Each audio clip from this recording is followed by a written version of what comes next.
Bienvenue tout le monde à l'initiation au traitement automatique de la langue naturelle. Je vais commencer par, Raymond m'a déjà bien présenté, juste pour parler avec qui je travaille essentiellement. C'est avec Luc Lamontagne à l'Université Laval, évidemment, qui est mon directeur de recherche depuis déjà plusieurs années. J'ai conclu maintenant, honnêtement. Puis, bon, évidemment, je suis étudiant membre du CRDM et de l'IID. Et l'hiver dernier, j'ai eu la chance d'aller visiter le laboratoire Coastal et le professeur Anders Søgaard à l'Université de Copenhague. J'ai malheureusement dû revenir à cause du COVID de manière plus vite que ce que j'avais espéré, mais quand même, je continue de collaborer avec les gens du laboratoire là-bas.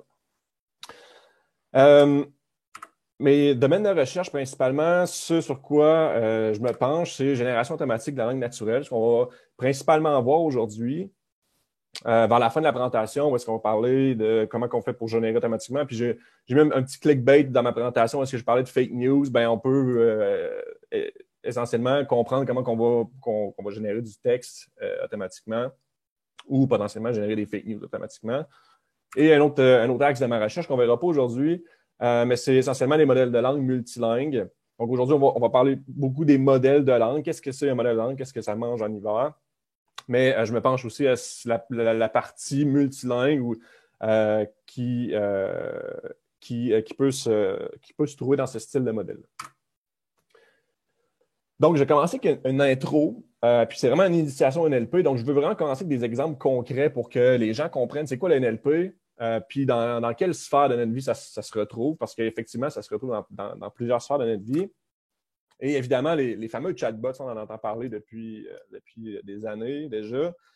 Un chatbot, ben, on pose une question à un chatbot, puis on espère qu'il va nous répondre la meilleure réponse selon son savoir. C'est une application classique en NLP. Traduction automatique, passer d'une langue à une autre, passer d'une phrase en anglais, la traduire automatiquement en français. C'est du NLP. On a des modèles de langue qui se trouvent là-dedans. Puis on va voir que dans les applications que je présente aujourd'hui, les modèles de langue sont inhérents dans ces architectures-là. C'est ce qui fait c'est ce que je trouve intéressant des modèles de langue, en fait. Une autre application, classification de documents. On a un document ici qu'on veut savoir si ça porte sur quoi essentiellement, peut-être le sport, la nourriture, les restaurants ou les finances. C'est une autre application du traitement automatique de la langue naturelle où est-ce qu'on va vouloir faire la classification de documents. Puis une autre application, ça, je fais juste en évoquer quelques-unes, mais génération automatique de texte, c'est un autre domaine du NLP où est-ce qu'on va demander à un algorithme de nous générer automatiquement des mots, une phrase, un paragraphe, jusqu'à potentiellement un article complet. Et là, cette génération-là, bon, ça peut être une génération qui est montée de toutes pièces, mais on peut la conditionner, par exemple, selon un style d'un auteur, selon un thème particulier, ainsi de suite. Vous pouvez voir que ça peut rapidement devenir complexe en termes de génération. Avant de continuer, je veux juste mettre une grossière définition d'un modèle. Qu'est-ce qu'un modèle? Et essentiellement, un modèle, c'est une fonction f. Puis aujourd'hui, on ne regardera pas c'est quoi les fonctions f. On ne regardera pas c'est quoi les modèles proprement dit. On va plus s'attarder à c'est quoi l'entrée que la fonction f peut prendre. C'est quoi le style d'entrée qu'il peut avoir, le type de x, en fait, puis de sortie y. Donc, un modèle, c'est essentiellement une fonction x, une fonction qui prend en entrée x et qui va nous retourner un y. On va voir c'est quoi les x puis c'est quoi les y avec des exemples concrets avec ce que je viens d'introduire. Donc, si on prend l'exemple de chatbot, un X, ça pourrait ressembler à quoi? Ben, ça pourrait tout simplement ressembler à « j'aimerais commander une pizza ». Puis la réponse plausible, le Y qu'on pourrait espérer, c'est « excellent, voulez-vous une Brooklyn ». Brooklyn qui est, selon moi, la meilleure pizza chez Domino's. Puis si c'est l'heure du dîner, ben, je trouve que c'est pertinent de parler de pizza. Mais bref, la fonction f ici, ça va être un modèle qui, en entrée, va prendre un X, qui serait une phrase « j'aimerais commander une pizza ». Et ce modèle-là, on va espérer qu'il va nous retourner le meilleur Y possible, qui serait, par exemple, si on est dans un restaurant de pizza, ben, peut-être de nous suggérer une pizza qui potentiellement on aimerait acheter. Excellent. Voulez-vous une Brooklyn? Si on continue avec la traduction automatique, un X, en fait, à quoi ça ressemblerait? Un X, pour envoyer dans notre fonction, dans notre modèle de traduction automatique, c'est, j'aurais la phrase suivante, I'd like to order a pizza. Et notre Y pourrait être, j'aimerais commander une Flammkueche, par exemple, qui est un style de pizza un peu française. C'est pas tout à fait la bonne traduction, mais bon, Flammkueche, ça se rapproche d'une pizza essentiellement. C'est pour illustrer qu'on va graduellement introduire des notions de similarité entre les mots. Mais bref, ici, bon, on fait encore abstraction à notre F. C'est quoi le F? Il y a plein de styles de F qui peuvent exister, mais je veux plus qu'on focus sur qu'est-ce que le X et qu'est-ce que l'Y. C'est vraiment la phrase en entrée en anglais. Et ce qu'on veut, c'est que notre modèle, potentiellement, nous donne la meilleure traduction en français. Autre exemple au niveau de la classification textuelle, tâche un peu plus facile parce qu'on n'est pas en génération. Quand je parlais avec le chatbot qui va nous générer une réponse, le chatbot potentiellement ne va pas nécessairement nous générer des réponses, mais va peut-être nous suggérer des réponses préfaites. Mais comme en traduction automatique, là, on va être vraiment en génération textuelle. Ici, en classification, on veut vraiment associer une étiquette à un document. Donc, un document X pourrait tout simplement être une phrase. I'd like to order a pizza. Et ce qu'on veut, c'est associer la bonne étiquette à ce document-là. C'est-à-dire si on parle de sport, de nourriture ou de finances. Habituellement, c'est sûr que les documents ne vont pas juste être une courte phrase, ça va vraiment être un paragraphe, ça peut être un paragraphe, ça peut être un document complet. Et là, étant donné ce document complet-là, on veut associer la bonne classe à ce document-là. Et dernière application que j'avais présentée, génération automatique de texte. Essentiellement, ce qu'on veut, ce qu'on a en entrée, c'est un X qui va être un début de phrase. I'd like to order a slice of. Et ce qu'on espère, c'est que notre modèle, et ici, ça va être un modèle de langue, effectivement, notre modèle F, va prendre en entrée ce bout de phrase-là et va venir nous suggérer le mot qui devrait suivre. Donc, I'd like to order a slice of. Et ce qu'on espère que le modèle va faire, c'est qu'il va nous générer un émoticône pizza, par exemple. Donc, ça, c'est le X et le Y. Donc, ça, c'est vraiment juste pour mettre la table, mettre les applications, quand est-ce qu'on s'en sert, puis comment ça fonctionne, un peu les entrées-sorties de certaines applications du NLP. Ce qu'on va voir aujourd'hui, c'est, je pense, les piliers de toute application, en fait, de tout modèle de NLP désormais, c'est qu'on a on va introduire les représentations numériques ou qu'on va dire vectorielles des mots, ce qu'on appelle plus communément, c'est les vecteurs de mots en français ou les word vectors en anglais, word embeddings. C'est des termes qu'on entend souvent, qui sont un élément super important en design de modèles de NLP.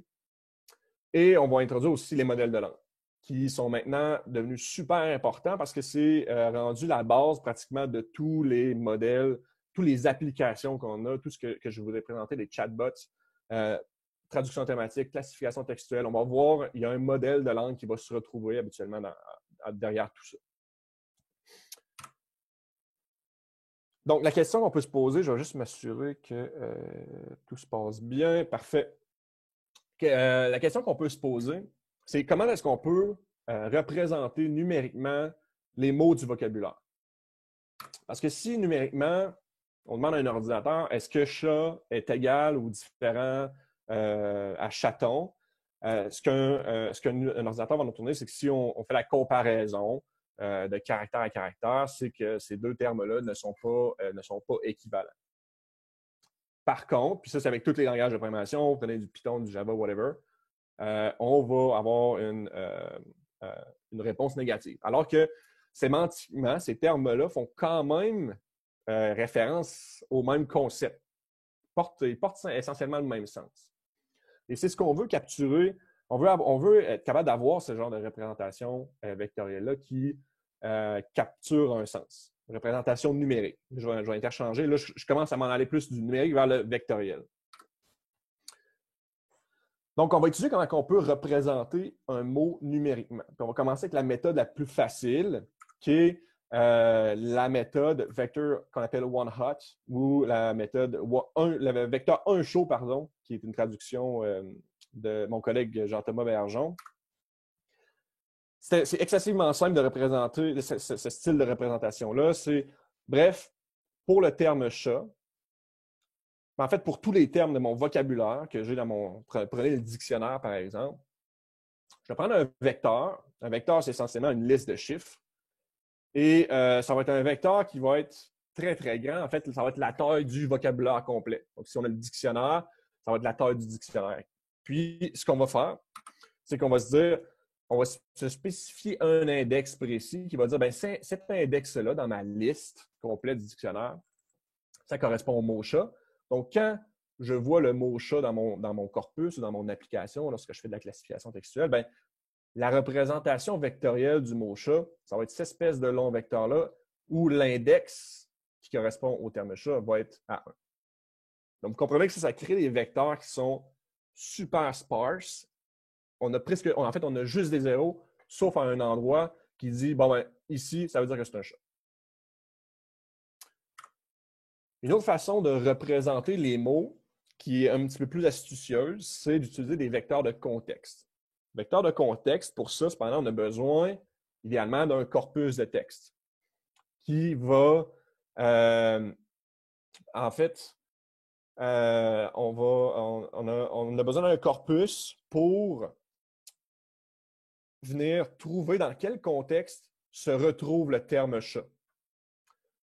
Et ce qu'on va faire pour ça, c'est qu'on va prendre le corpus et on va prendre toutes les fois qu'on a une occurrence, par exemple le terme litière, lait, félin, ainsi de suite, on va venir mettre un 1 lorsqu'on a vu ces termes-là dans le contexte du mot chat. Le contexte, c'est quoi? Essentiellement, ça va être les quelques mots à gauche, quelques mots à droite du terme dans un corpus de texte, dans une phrase, dans un document, etc. Et là, on commence à avoir des vecteurs un peu moins creux. Puis les vecteurs de contexte, on espère qu'ils vont venir porter un petit peu plus de sens que juste un vecteur one-hot comme on a ici.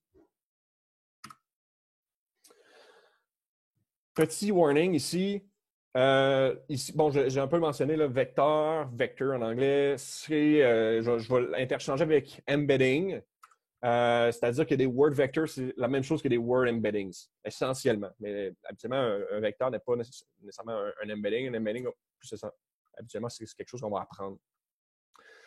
Donc, sémantiquement, je vais interchanger ces deux termes-là, vector et embedding. On va continuer avec nos vecteurs de contexte. Puis là, je présente un exemple que je présente pratiquement tout le temps, en fait. Si vous avez déjà vu une de mes présentations en NLP, c'est sûr que vous avez déjà entendu parler du test Guino. Le fameux test Guino. Mais je trouve que l'exemple est super intéressant de Dan Jurafsky. Ça montre vraiment l'idée d'utiliser le contexte d'un mot pour en inférer son sens. Donc, ici, on a les 4 phrases. A bottle of test Guino is on the table. Everybody likes test Guino. Test Guino makes you drunk. And we make test Guino out of corn. Juste avec ces 4 contextes-là, si on n'a aucune idée de qu'est-ce que le test Guino, à moins que vous l'ayez cherché sur Wikipédia, qui est une bière, mexicaine, on sait qu'avec juste les 4 contextes, on a une idée que le test Guino, c'est un breuvage alcoolisé. Donc, c'est vraiment l'idée derrière l'utilisation de vecteurs de contexte, c'est de déduire un sens d'un terme seulement avec les termes, les contextes dans lesquels il se retrouve. L'idée qui est à retenir aussi derrière ça, c'est qu'il y a des termes comme apricot et pineapple qui vont se retrouver dans des contextes qui sont forcément différents de computer information. Computer information, on peut avoir des termes comme digital programming, data, ce genre de choses-là, alors que apricot et pineapple, on a plus jam, fruit, c'est le genre de termes qu'on va plus retrouver dans leur contexte. Et là, on va vouloir justement on va avoir une possibilité de discriminer entre des termes entre apricot et pineapple et computer information. Et là, ce que je vais illustrer ici avec les termes centrales ici, c'est que potentiellement, on pourrait juste interchanger computer information dans un contexte et la phrase ne perdrait pas trop son sens. Tandis que si je mets apricot et je remplace computer par apricot, well suited to programming on a digital apricot, on perd du sens.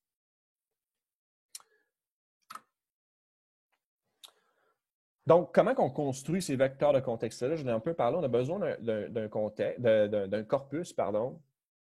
Et ce qu'on va faire, c'est qu'on va créer une matrice de co-occurrence, qu'on appelle. Donc, on va prendre tous les mots du vocabulaire, on va les mettre comme étant chacune des colonnes et chacune des rangées. Et à chaque fois que je vais voir le terme computer dans le contexte de digital, donc à chaque fois que je vais voir que computer, comme ici, computer est apparu dans le contexte de digital et inversement aussi, digital est apparu dans le contexte de computer, on va venir ajouter une valeur dans cette valeur de tableau-là, dans cette cellule de tableau-là, par exemple. Même chose pour data. Pinch, on ne l'a jamais vu dans le contexte de digital. Result, une fois. Et ainsi, on fait ça pour l'ensemble du vocabulaire. Et c'est ce qui va créer notre matrice de co-occurrence. Là, ce qui commence à être intéressant avec cette matrice-là, c'est qu'on a des vecteurs. Par exemple, ici, on a le vecteur de digital. Et on va pouvoir utiliser le vecteur d'information pour calculer une similarité entre ces vecteurs-là. Ce qu'on va utiliser, ça va être la similarité cosinus. Donc, l'idée, c'est de voir, avec cette similarité cosinus-là, c'est de voir, est-ce que mes vecteurs digital et information pointent dans la même direction, étant donné les dimensions que j'ai. Les dimensions, ça va être l'ensemble du vocabulaire ici. Dans cette image-ci, on va juste prendre 2 dimensions pour être capable de se la représenter mentalement.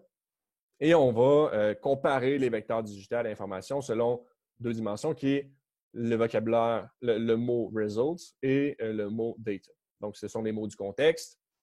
Donc, result est apparu une fois dans le contexte de digital, data une fois. Et data est apparu 6 fois dans le contexte d'information et 4 fois dans le contexte. Result est apparu 4 fois, pardon, dans le contexte d'information. Et là, essentiellement, ce qu'on fait pour calculer la similarité entre 2 termes, c'est qu'on calcule l'angle entre ces 2 vecteurs-là. Est-ce que ces vecteurs-là pointent dans la même direction ou non? Parce que peut-être qu'apricot, par exemple, pourrait pointer dans une direction qui est totalement opposée à information.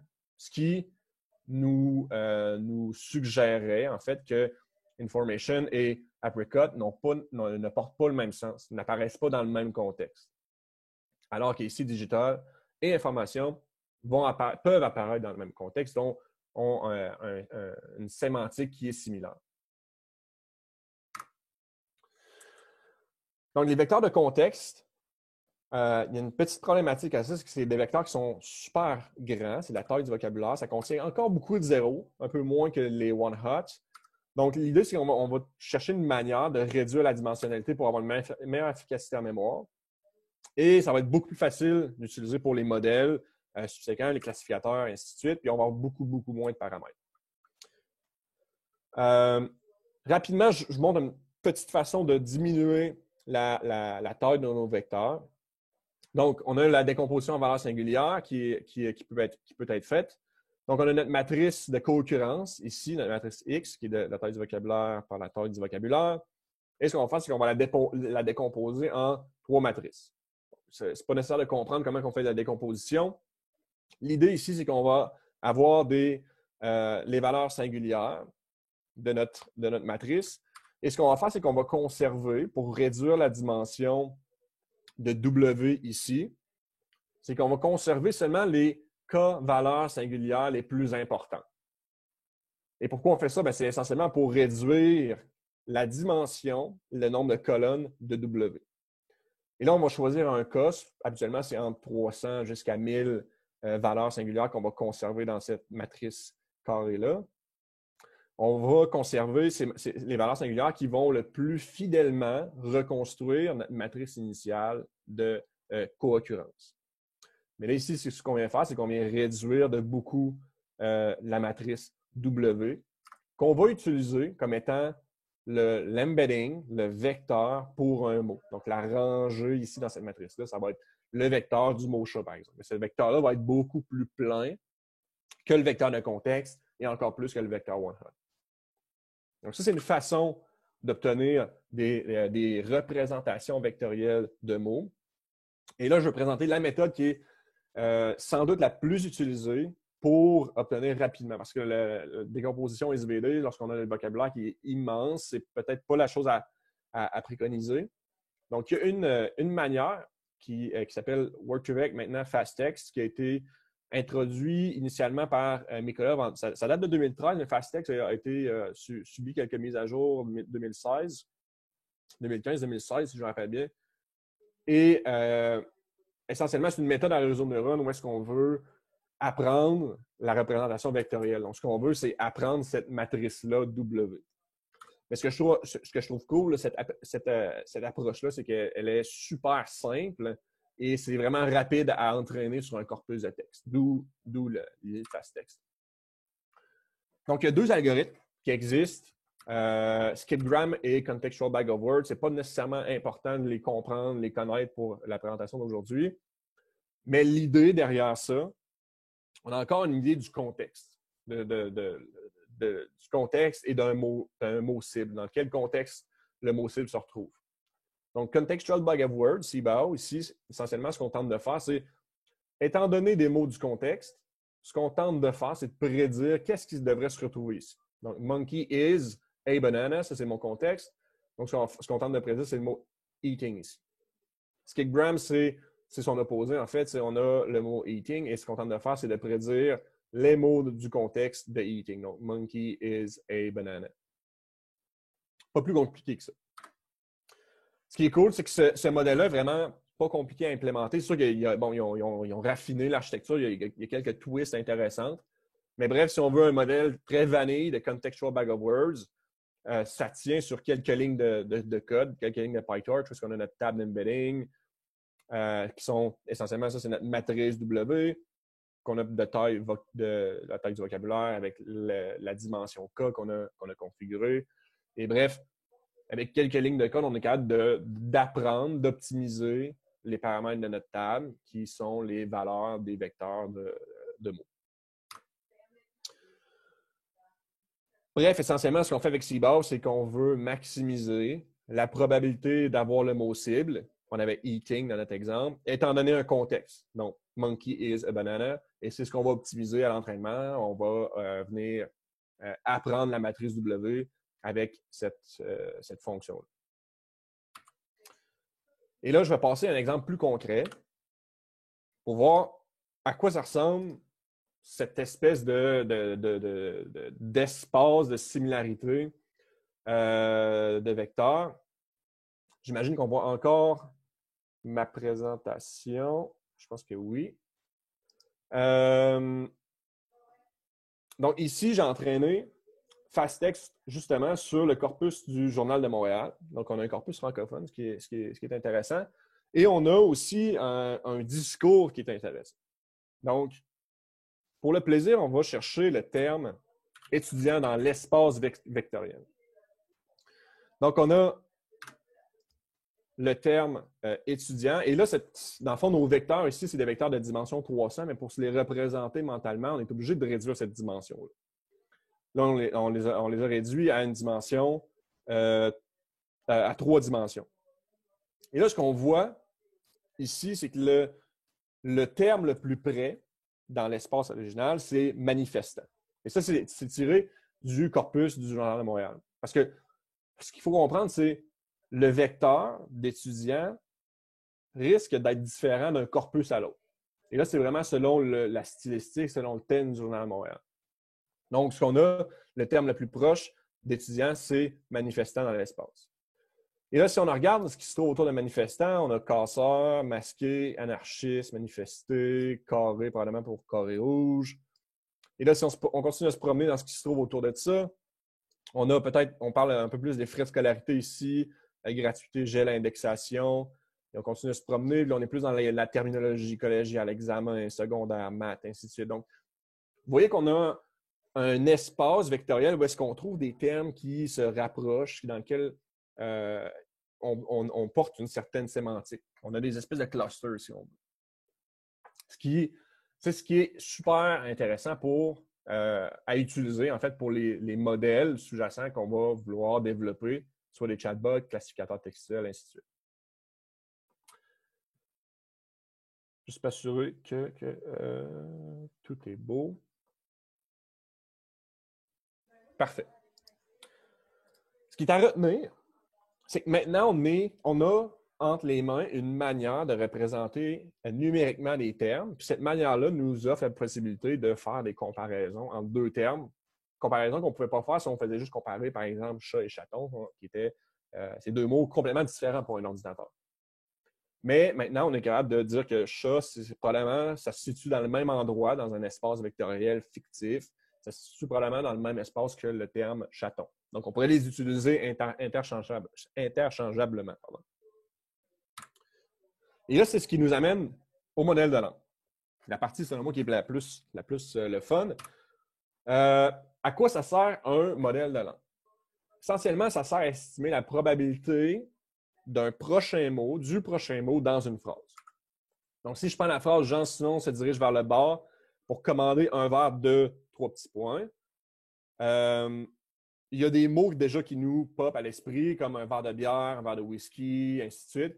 Donc, l'idée d'un modèle de langue, c'est vraiment de venir compléter ce qui va se trouver ici, étant donné un historique de texte.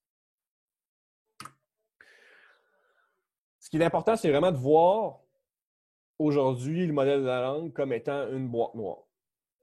On a un bout de texte.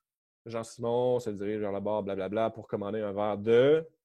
On envoie ça dans notre modèle de langue. Et ce qu'on espère que notre modèle de langue, ça ici, c'est vraiment notre fonction f. Si on se rappelle notre fonction f de x, ça c'est notre x. Notre fonction f, c'est un modèle de langue. Et on s'en fout un peu qu'est-ce que ça fait, c'est quoi la mécanique derrière, c'est pas important pour aujourd'hui. Mais ce qu'on veut que ce modèle-là fasse, c'est qu'il nous donne le mot le plus plausible. Ceux qui connaissent Jean-Simon, ben, probablement qu'il va aller se commander un verre de whisky au bar. Donc, c'est ce qu'un modèle de langue doit être ou est désigné à faire. Là, on peut pas. On a vu qu'envoyer des bouts de texte comme ça, un vers de, puis espérer obtenir le terme whisky, c'est pas quelque chose qui est viable. Numériquement, mathématiquement, on va s'éloigner de ça. Et là, on a vu qu'on pouvait représenter les mots numériquement avec des vecteurs. Donc, ce qu'on va faire, on va prendre, ici, j'ai réduit l'historique de mots à 3 pour la simplicité de la figure, mais on va prendre les termes 1 vers 2. On va prendre les vecteurs qui sont associés à ça. Le vecteur du mot 1, le vecteur du mot vers, le vecteur du mot 2. On envoie ça à notre modèle de langue, qui, on espère, ici j'ai mis les dimensions, mais on peut ignorer ça, ça n'a pas d'importance, qui, on espère, va nous donner le mot whisky. Ici, j'ai mis un vecteur à la place. En fait, ce que le modèle de langue va nous faire, c'est qu'il va nous générer une représentation vectorielle. Et on espère que cette représentation vectorielle-là va correspondre au terme whisky. C'est là, l'intuition qu'il faut avoir, c'est qu'on joue avec des représentations vectorielles. Donc, on se rappelle, on a déjà une manière de calculer est-ce qu'un terme est similaire à un autre par l'angle entre ces deux vecteurs-là. Donc, l'idée, c'est qu'on va prendre cette représentation vectorielle-là que le modèle de langue vient nous générer. On espère qu'elle est bonne. On assume que le modèle de langue a déjà été entraîné sur un gros corpus, puis qu'il est à l'aise avec les représentations vectorielles. Il sait c'est quoi si ça ressemble à quoi 1 vers 2, puis que le terme whisky, ça ressemble à quoi numériquement. Donc, ce qu'on va faire pour valider que notre modèle de langue a soumis une bonne représentation vectorielle, c'est qu'on va aller prendre notre vocabulaire et on va aller comparer cette représentation-là, qui a été faite de toutes pièces par notre modèle de langue, on va venir la comparer avec chacun des mots de notre vocabulaire. Et bon, pour le mot chat, par exemple, un vers de chat, probablement que si notre modèle de langue est bon, on va nous donner une similarité qui est très basse. Si on a un vers de COVID, ça va être encore plus bas. Parce qu'on a un modèle de langue qui, bon, un vers de COVID, c'est pas quelque chose qui est plausible d'arriver dans un corpus de texte. Un vers de QAnon, bon, on est en thématique COVID-19 aujourd'hui. Et on l'espère que le vecteur whisky, ici, va avoir une similarité qui est importante. Qui va nous dire, ben, ce que ça va nous dire, c'est que le vecteur qui a été généré par notre modèle de langue, le vecteur de mots ici, est très similaire à whisky. Mais il pourrait être similaire aussi à bière. Bière pourrait avoir une similarité qui est intéressante. Un verre d'eau également, un verre de vin. Et ça, pourquoi? Ça sera à cause du contexte qu'on va avoir fourni au modèle de langue. Si on change le contexte, si on change les vecteurs en entrée, ce modèle de langue-là va venir changer le vecteur généré qui a été généré ici pour venir prédire. En fait, parce qu'on se rappelle, c'est quoi la fonction d'un modèle de langue? C'est de prédire le prochain mot. On va venir modifier la représentation vectorielle de ce terme-là pour venir prédire un autre terme de notre vocabulaire. Et ça, c'est tout le temps dépendant du contexte qu'on va envoyer à ce modèle de langue.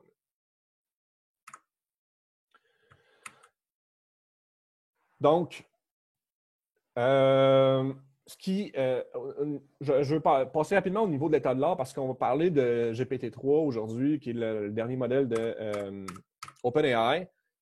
Rapidement, bon, on voit que c'est des gros de ce monde là, qui ont souvent eu le state of the art en modélisation de la langue. On avait Salesforce en 2017, Google en 2019, OpenAI maintenant avec GPT, on avait GPT-2, GPT-3. Puis c'est des modèles qui sont tous basés sur l'architecture Transformer. Pas très, très utile pour la présentation d'aujourd'hui, mais c'est depuis que Transformer a été introduit que maintenant, bien, on a accès à entraîner des modèles de langue qui sont hyper gros. Ce que je veux stresser comme point, surtout aujourd'hui, c'est l'importance des modèles de langue. C'est non seulement utilisé pour de la génération textuelle, mais comme je l'ai mentionné brièvement tout à l'heure, les modèles de langue sont utilisés dans plein d'autres applications du NLP. En traduction automatique, par exemple, on va avoir un modèle de langue, ce qu'on appelle souvent le décodeur dans cette architecture-là. Un modèle de langue qui va servir à générer dans la langue cible. Donc, si je génère de l'anglais vers le français, on va vouloir générer en français les termes qui sont les plus fidèles à la langue, la phrase source.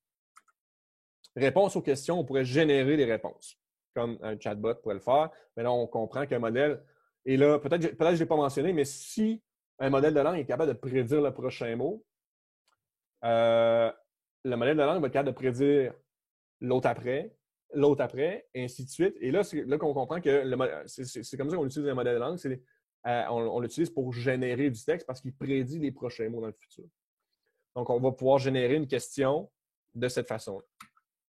On peut aussi créer des résumés de texte. Étant donné un gros document, on veut générer une phrase ou un paragraphe qui le résume, on va encore avoir un modèle de langue derrière ça. Et c'est utilisé aussi dans d'autres applications, comme la classification textuelle, de l'étiquetage de séquences. Bon, vous pouvez retrouver ça dans pratiquement toutes les applications du traitement automatique de la langue naturelle.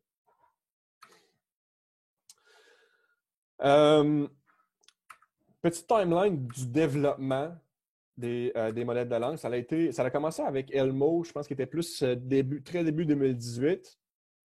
Mais depuis, comme je disais, avec les architectures Transformer, on a eu des BERT qui sont sortis, GPT-1 en 2018. Ce qui nous intéresse, c'est GPT-2 qui est sorti en 2019. J'avais déjà donné une conférence là-dessus en 2019 aussi. Et là, maintenant, je commence à manquer de place dans mon graphique, mais GPT-3 qui est sorti en mai 2020. Et bon, il faut comprendre, il n'y a pas beaucoup de différence entre GPT-2 et GPT-3. C'est essentiellement un tour de force. Là. Mais aussi, il y a une analyse qui est super intéressante qui a été faite par rapport à ce modèle-là, GPT-3. Et c'est ce qui m'amène à parler brièvement des fake news. Et pourquoi on veut parler des fake news? Ça, j'avais une conférence complète par rapport à ça, mais l'idée, c'est que là, on comprend comment on peut générer du texte automatiquement. Et maintenant, avec les modèles comme GPT, GPT-2, GPT-3, ben, on est capable de générer du texte qui peut facilement berner les humains. À savoir, c'est très dur de distinguer si ce qui a été généré, c'est factuellement vrai ou faux. Donc, petit retour rappel à notre modèle de langue. Notre modèle de langue, lui, a des données en entrée, c'est un corpus de texte. Modèle de langue, ce que ça fait, c'est que ça apprend la distribution textuelle de ce corpus de texte-là et les actions qu'on va poser avec ce modèle de langue, ça va être de générer du texte, potentiellement générer des faux documents. Donc, on avait GPT-2 jusqu'à tout récemment. Et là, je veux mettre juste en perspective la différence de GPT-2 et GPT-3, qui était déjà pas nécessairement accessible, ce genre de modèle-là, à entraîner. GPT-2, on l'a entraîné sur 8 millions de pages web. On parle de 40 gigs de données textuelles. Ce qui est important de comprendre ici, c'est que c'est 40 gigs de données textuelles très, très clean. On a 1,5 milliard de paramètres. Et là, les milliards de paramètres, qu'est-ce qu'on peut comprendre de ça? Pensez à la capacité d'apprentissage ou de mémorisation, si on veut, de la distribution textuelle du corpus. Habituellement, en fait, avec les modèles qui sont plus accessibles, si on veut, on est plus dans les millions. Là, on est dans les milliards de paramètres. Donc, OpenAI, GPT-2, c'était quand même un gros modèle. Entraîner ce modèle, ça coûtait environ 45 000 US. Encore là, ce n'est pas nécessairement accessible à tout le monde. Je n'ai pas 45 000 qui traînent dans mon CELI pour entraîner un modèle pour qu'il puisse me générer du texte. J'ai passé rapidement sur GPT-3 juste pour illustrer la différence. On n'est plus à 40 gigs de données textuelles, mais on est rendu à 570 gigs de données textuelles. Ça commence à faire du stock. On a passé à un ordre de magnitude au niveau du nombre de paramètres. On est rendu à 175 milliards de paramètres. Et aussi, l'entraînement de ça coûte quand même une coupe de sous. On est à 4,6 millions l'entraînement de GPT-3. Si on utilise la carte graphique qui est, je pense, encore la meilleure sur le marché, on parle de 355 années d'entraînement. Donc, on comprend que OpenAI ont fait un tour de force pour entraîner ça sur plusieurs cartes graphiques, évidemment. Mais si vous prenez juste une Tesla V100, je ne me souviens même plus combien coûte une Tesla V100, mais vous allez devoir l'entraîner sur 355 années. Donc, ce n'est pas nécessairement du green NLP, si on veut. Et je vais présenter vraiment rapidement l'exemple de génération. Mais bref, et puis ça, c'est un exemple que j'avais tiré de GPT-2 à l'époque. Je n'ai pas mis la main encore sur des exemples de GPT-3. Mais bref, ce qu'il faut comprendre ici, c'est que GPT-2 génère des mots, c'est mot à mot. Et là, ce que GPT-2 a fait, c'est qu'il a généré un dialogue. Ici, un dialogue qui comprend Amy Goodman, qui est une journaliste, et John F. Kennedy, qui est un ancien président des États-Unis. Et c'est un dialogue où est-ce qu'on parle de l'immigration aux États-Unis. Donc, Amy Goodman qui pose la question, et c'est pas Amy Goodman, en fait, c'est GPT-2 qui décide de générer, de poser la question « What is your view? » Et là, GPT-2 continue son dialogue. John F. Kennedy a de répondre « Bon, ben c'est blablabla. » Là, je ne vais pas m'éterniser sur le dialogue, mais bref, il y a quelques erreurs qu'on peut trouver dans la génération, quelques erreurs syntaxiques ou sémantiques. Mais bref, ce qui est plus troublant là-dedans, c'est que si on lit le dialogue, ça fait quand même du sens. On peut facilement penser que Amy Goodman et John F. Kennedy ont déjà eu ce dialogue-là, sauf si on s'en va sur Wikipédia, parce que moi, je ne connaissais pas Amy Goodman. On va voir sur Wikipédia et on voit que Amy Goodman est née en 1957 et que John F. Kennedy est décédé en 1963, ce qui fait aucun sens. Amy Goodman n'aurait pas pu interviewer John F. Kennedy, évidemment. Donc, c'est là où est-ce qu'on voit l'aspect factuel qui peut berner certaines personnes. Et rapidement, je veux garder quand même quelques minutes pour les questions. Ici, j'introduis vraiment, je pense, l'analyse super intéressante de GPT-3, le modèle qui a coûté des millions à entraîner. C'est qu'on a évalué GPT-3, ce qu'on appelle à faire du zero shot ou du few shot sur des tâches de NLP sur lesquelles il n'a pas été entraîné. GPT-3, modèle assez simple. Ce qu'on se rappelle, c'est que le modèle il est seulement entraîné à prédire le prochain mot dans une phrase. Mais là, ce qu'on a fait, c'est qu'on l'a évalué à effectuer des tâches de NLP pour lesquelles on n'y a jamais donné de signal. On n'y a jamais dit « classifie-moi ce document-là » ou « traduis-moi cette phrase-là ». Et là, bon, comprenez, pour un zero shot, l'idée derrière un zero shot, c'est de dire à GPT « traduis-moi cette phrase-là de l'anglais vers le français, on lui présente un terme et on espère qu'il va nous donner fromage.